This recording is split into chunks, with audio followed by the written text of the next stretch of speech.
ఆంధ్రప్రదేశ్లో సార్వత్రిక ఎన్నికల సమయంలో 1,08,000 మంది వాలంటీర్లు జగన్మోహన్ రెడ్డికి మద్దతు తెలిపేందుకు వారు తమ ఉద్యోగాలకు రాజీనామా చేసినటువంటి నేపథ్యంలో ఇప్పుడు ఆ వాలంటీర్ల పరిస్థితి ఏంటి, ఆ వాలంటీర్లను ఇప్పుడు ప్రభుత్వం కొనసాగిస్తుందా లేదా అనే సందేహం అందరిలోనూ తలెత్తున్నటువంటి నేపథ్యంలో వారందరూ ఇప్పుడు ఆ మంత్రిత్వ శాఖకు సంబంధించినటువంటి ఒక మంత్రి గారిని కలవడం, ఆ మంత్రి గారు మిమ్మల్ని ఎవరు రాజీనామా చేయమన్నారు అంటూ ప్రశ్నించడం, దాంతో కొన్ని కొత్త కోణాలు కూడా వెలుగులోకి వచ్చాయి. కొంతమంది వైసీపీ నాయకులు బలవంతంగా మా చేత రాజీనామాలు చేయించారు అంటూ కొంతమంది వాలంటీర్లు ఆ సదరు మంత్రికి చెప్పడం, ఆ సదరు మంత్రి నిజంగా మిమ్మల్ని గనక వైసీపీ నాయకులు బెదిరించి రాజీనామాలు గనక చేసుంటే ఆ వైసీపీ నాయకుల మీద మీరు కేసు నమోదు చేయండి అని చెప్పడం,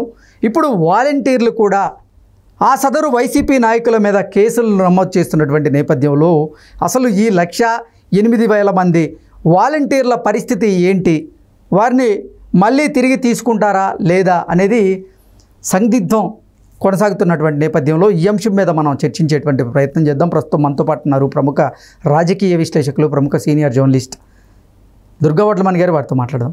దుర్గా నమస్తే అండి. నమస్తే మా దుర్గారు, కొంతమంది వాలంటీర్లు ఎన్నికల సమయంలో 1,08,000 మంది వాలంటీర్లు అయితే వాళ్ళ వాలంటీర్ ఉద్యోగానికి రాజీనామా చేశారు. ఇప్పుడు ఆంధ్రప్రదేశ్లో ప్రభుత్వ మార్పిడి జరిగింది.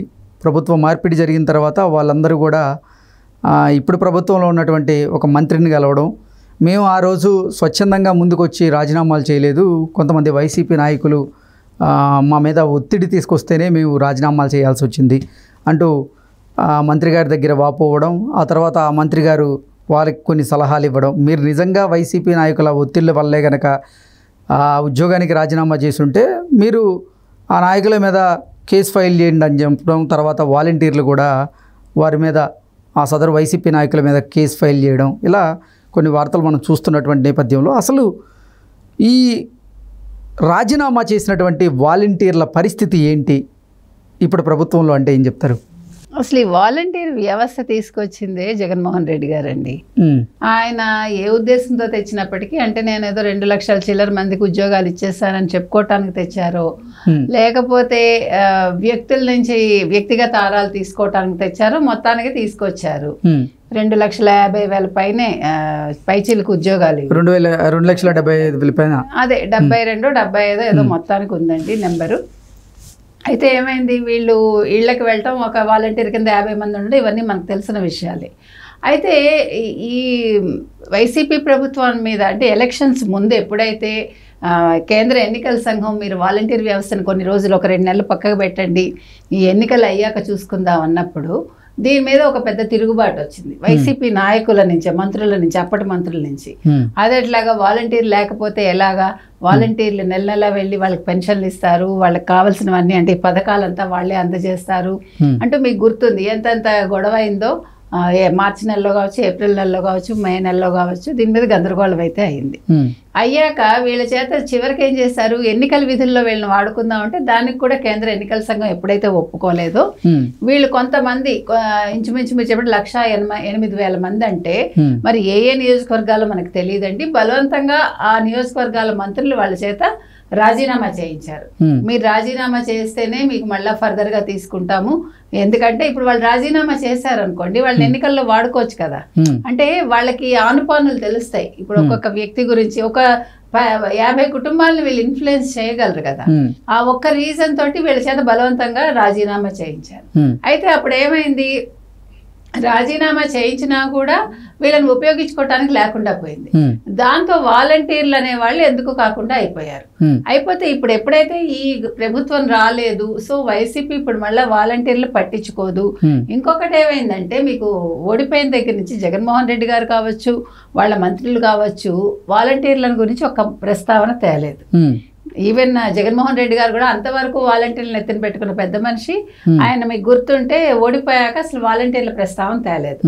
ఈ మాజీ మంత్రులు కూడా ఇప్పుడు ఒక్కొక్కళ్ళు తిరగబడుతున్నారు. తిరగబట్టంలో వాళ్ళు ఏమంటున్నారు, ఈ వాలంటీర్ల వల్లే మేము ఓడిపోయాము, ఈ వాలంటీర్ వ్యవస్థ లేకపోతే మా కార్యకర్తలు పక్కకి వెళ్లే వాళ్ళు కాదు, కార్యకర్తల్ని పట్టించుకోలేదు, మేము పట్టించుకోలేదు, జగన్మోహన్ రెడ్డి గారు పట్టించుకోలేదు, సో దీనికి అంతటికీ కారణం జగన్మోహన్ రెడ్డి గారు అనేది వాళ్ళు ఇప్పుడు నిన్నటి నుంచి అంటే ఒక 4 రోజుల నుంచి వాళ్ళు గట్టిగా మాట్లాడుతున్నారు బయట. సో ఇప్పుడు ఈ వాలంటీర్లు అన్న వాళ్ళు అనవసరం అనే ఒక మాటకు వచ్చేసారు ఇప్పుడు అందరు. ఎవరు? వైసీపీ వాళ్ళు. ఈ వైసీపీ వాళ్ళు ఇంకేమంటున్నారు, అసలు ఈ వాలంటీర్ లేకపోతే మేము కార్యకర్తలతో కలిసేవాళ్ళం, నియోజకవర్గ ప్రజలతో కలిసేవాళ్ళం, మాకు ఎటు కాకుండా మేము ఓడిపోయాము, ఈ రోజు ముఖ్యంగా ఈ వాలంటీర్ వ్యవస్థ వల్లే ఈ నష్టం అంతా జరిగింది, సలహాదారుల వల్ల ఈ నష్టం జరిగింది అంటూ వాళ్ళు మాట్లాడుతున్నారు. సో ఇప్పుడు ఈ వాలంటీర్లు ఏమవుతారు? దానికి తెలుగుదేశం కావచ్చు, జనసేన కావచ్చు, వాళ్ళు ఏమంటున్నారంటే ఇప్పుడు ఇది వెంటనే దృష్టి పెట్టడానికి లేదు. చంద్రబాబు నాయుడు గారికి ఆయన ఇంకా ఒక 5 ఫైల్స్ మీద సంతకం చేశారు. ఇప్పుడు ఇంకా ముఖ్యంగా ఈ సూపర్ 6 మీద ఇప్పుడు దృష్టి పెడతారు ఇవాళ నుంచి. వాటి మీద సంతకాలు చేసి వాళ్ళకి మళ్ళీ పెన్షన్లు ఇవ్వాలి, దివ్యాంగులకు ఇవ్వాలి, ఇవన్నీ ఉన్నాయి కదండి. సో ఈ ప్రయారిటీస్లో వీళ్ళది కొంచెం చివరికి వెళ్తుంది, అంటే ఇట్ విల్ టేక్ టైం. అయితే ఈలోగా ఒక మంత్రి ఏమన్నారు, మిమ్మల్ని ఎవరైతే బలవంతంగా రిజైన్ చేయించారో మీరు వాళ్ళ మీద పోలీస్ కంప్లైంట్ ఇవ్వండి, అప్పుడు మేము ఆలోచిస్తాం మిమ్మల్ని తీసుకోవాలో అక్కర్లేదో అన్నారు. అనేసి వీళ్ళందరూ పొలవమని పోలీస్ స్టేషన్కి పరిగెడుతున్నారు. మీకు గుర్తుంటే మన అదెవరు కొడాలి నానిని అరెస్ట్ చేస్తారని ఈ విషయం మీదే మొన్న వెళ్ళి వాళ్ళు కంప్లైంట్ ఇవ్వడం, కొంతమంది వాలంటీర్లు కొడాలి నాని అరెస్ట్కి రంగం సిద్ధమైందని మనం విన్నాం. సో అయితే ఈ అరెస్టులు ఇవన్నీ పక్కన పెడితే ఈ కంప్లైంట్ వల్ల వాళ్ళకి ఏమైనా ప్రయోజనం ఉంటుందా అనే దానికి మనం ఇప్పుడు వెంటనే ఏమీ చెప్పలేమండి. సో వాళ్ళు చెప్పారు కాబట్టి వీళ్ళు చేశారు. ఇందులో ఎంతమంది వైసీపీ కోవర్ట్లు ఉంటారో, ఎంతమంది వైసీపీ అభిమానులు ఉంటారో అవన్నీ కూడా టెస్ట్ చేయాలి కదా. ఇప్పుడు ఆల్రెడీ జరుగుతున్న నష్టాలు అవే, గతంలో జరిగింది అదే, ఇప్పుడు జరగబోయేది అదే. సో చంద్రబాబు నాయుడు గారు ముందు దృష్టి పెట్టాల్సింది ఈ ఎవరెవరు వైసీపీ మనుషులు ఎవరెవరు కాదు అనేదే ముందు, దాన్ని బయటకు తీయటంలోనే సగం టైం అయిపోతుంది. కాబట్టి ఈ వాలంటీర్లు అన్న వాళ్ళు వేరే ప్రత్యామ్నాయాలు అయితే చూసుకుంటే బెస్ట్ అండి. ఈలోగా వాళ్ళ జీతాలు అనేది ఎవరిస్తారు ఏంటి అనేది కూడా ఒక సందిగ్ధంలో ఉంది. అది 1వ తారీఖు వస్తే గానీ దానికి ఒక సందిగ్ధానికి తెరపడదు మనకి. అది ఎవరిస్తారు, తెలుగుదేశం పార్టీ ఇస్తుందా, గవర్నమెంట్ అంటే తెలుగుదేశం గవర్నమెంట్ ఇస్తుందా ఇవ్వదా, ఎవరు ఇవ్వాలి అనేది మనకి 1st వీక్లో కానీ ఒక అంచనాకి మనం రాలేమండి. అదేంటి ఆంధ్రప్రదేశ్ ప్రభుత్వమే కదా ఇవ్వాల్సింది? ఇవ్వాలండి. వీళ్ళు రిజైన్ చేశాక వీళ్ళకి ఎందుకు ఇస్తారు? రిజైన్ చేసిన వాళ్ళకి రాదు. కాకపోతే రిజైన్ చేసిన వాళ్ళు ఏంటంటే ఇప్పుడు చంద్రబాబు గారు వాలంటీర్లకి 10,000 జీతభత్యాలు ఇస్తాం, గౌరవ వేతనాలు ఇస్తామని చెప్పిన తర్వాత ఇప్పుడు అరే మనకు 5,000 ఉన్నది 10,000 వస్తుంది కదా, ఇప్పుడు మనం అనవసరంగా రాజీనామా చేసామేమో, మన ఉద్యోగాన్ని మనం ఎలాగైనా సరే తిరిగి తెచ్చుకోవాలనే వాళ్ళు పోరాటం చేసేటువంటి ప్రయత్నం అయితే చేస్తూ ఉన్నారు. వాళ్ళది పక్కన పెడితే మిగతా వాళ్ళ పరిస్థితి ఏంటి? మిగతా వాళ్ళకంటే ఇప్పుడు మిగతా వాళ్ళకి 10,000 ఇస్తారా 5,000 ఇస్తారా ఇప్పుడు ఇమీడియట్గా మనకు తెలియదండి. నెంబర్ 1. నెంబర్ 2, ఇప్పుడు వాలంటీర్ వ్యవస్థను కొనసాగించేటప్పుడు వాళ్ళు రూల్స్ మార్చచ్చు.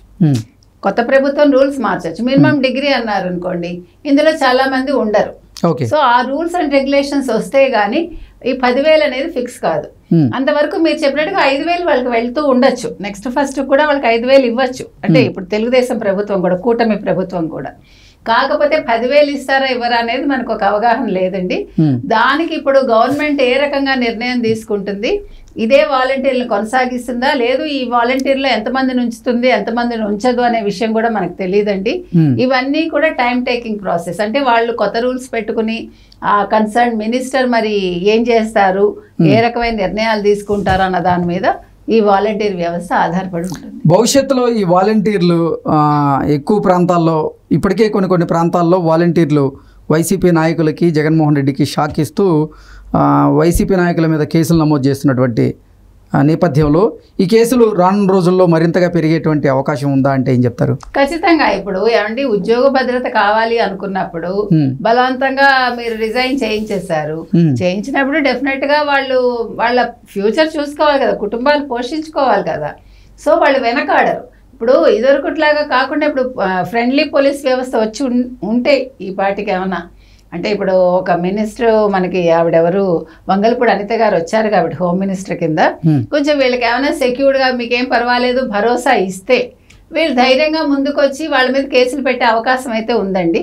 పెట్టినా కూడా వీళ్ళని తీసుకోవాలా లేదా అనేది చర్చించాల్సిన అంశం. ఎందుకంటే ఎవరి ఒకవేళ వైసీపీ నాయకుల మీద కేసు పెడితే వాలంటీర్లు వచ్చేసి నిజంగా వైసీపీ నాయకుల ఒత్తిడి వల్లే ఈ వాలంటీర్లు తమ వాలంటీర్ ఉద్యోగానికి రాజీనామా చేసినట్లుగా కనుక నిర్ధారణ అయితే వాళ్ళ మీద ఎటువంటి చర్యలు తీసుకునేటువంటి అవకాశం ఉంటుందంటే ఏం చెప్తారు? డెఫినెట్గా అరెస్ట్ చేస్తారండి, సందేహం అక్కర్లే మనకి. ఇప్పుడు ఒకళ్ళు కాదు, ఇద్దరు కాదు, ఒక్కొక్క నియోజకవర్గంలో చాలా మంది ఉంటారు కదా. మూకమ్మడిగా ఇన్ని కంప్లైంట్స్ వచ్చినప్పుడు డెఫినెట్గా ఆ మాజీ మంత్రి మీద ఖచ్చితంగా, మాజీ మంత్రి కావచ్చు, మాజీ ఎమ్మెల్యే కావచ్చు, హూఎవర్ ఇట్ ఈస్, వాళ్ళ మీద చర్యలు అయితే ఉంటాయండి. అయితే వీళ్ళ భవితవ్యం ఏమిటి అనేది ఆ కన్సర్న్ మినిస్టర్ తీసుకునే నిర్ణయాల మీద ఉంటుంది. వీళ్ళకి ఎటువంటి అంటే కండిషన్స్ పెడతారో మనకు తెలియదు. So it will take time అంతే.